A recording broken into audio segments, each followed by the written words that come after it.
ভারত বনাম ইংল্যান্ড সিরিজের প্রথম টেস্টে ইন্ডিয়া হারের পর দ্বিতীয় টেস্টের আগে টিম ইন্ডিয়াতে একাধিক বড় পরিবর্তন দেখা গেল। তিনজন তারকা খেলোয়াড়কে একেবারে ছেড়ে ফেলার সিদ্ধান্ত নিয়েছে টিম থেকে, আর সুযোগ পেতে চলেছে তিনজন নতুন মুখ।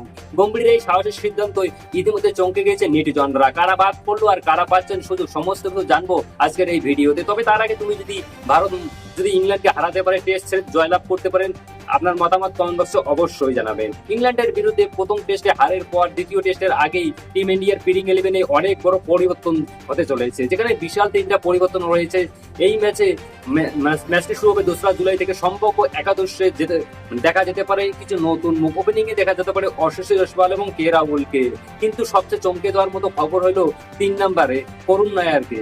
হ্যাঁ, সাই সুদর্শন ইনজুরির কারণে খেলবে না। জানা যাচ্ছে যে 4 নম্বরে এবং 5 নম্বরে শুভমন গিল ও ঋষভ পান্ট। এরপরে এই দলে থাকবে নীতিশ কুমার রেড্ডি, যিনি শার্দুল ঠাকুরের জায়গায় খেলবে। অলরাউন্ডার পারফরমেন্সের দিক দিয়ে নীতিশ কুমার রেড্ডি শার্দুল ঠাকুরের থেকে অনেক গুণেই ভালো, এমনটাই মনে করছে নেটিজনরা। বোলিং বিভাগে একটা বিশাল বড় আপডেট চমক দেখা যাচ্ছে। সেটা হচ্ছে জসপ্রীত বুমরা ইনজুরির কারণে বাইরে চলে গিয়েছে এবং সিরাজ তাকে নাকি বাদ দেওয়া হয়েছে। তাই দলে রাখা হয়েছে হর্ষদীপ সিংকে।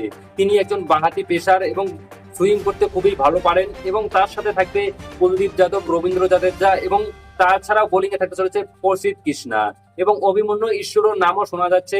তবে তার সম্ভাবনা কিন্তু খুবই কম। অনেকেই বলছে যে পঞ্চম এবং ষষ্ঠ ব্যাটার হিসেবে ধূপ জুরুলকে খেলানো যেতে পারে, তার কারণ তিনি প্র্যাকটিসে খুবই ভালো পারফরমেন্স করতেছে। সব মিলিয়ে গম্ভীর এবং টিম ম্যানেজমেন্ট দ্বিতীয় টেস্টের আগে খুব সাহসী সিদ্ধান্ত নিতে চলেছে, এটাই কনফার্ম, যা টিম ইন্ডিয়ার ভবিষ্যতের জন্য হয়তো খুবই গুরুত্বপূর্ণ হতে পারে।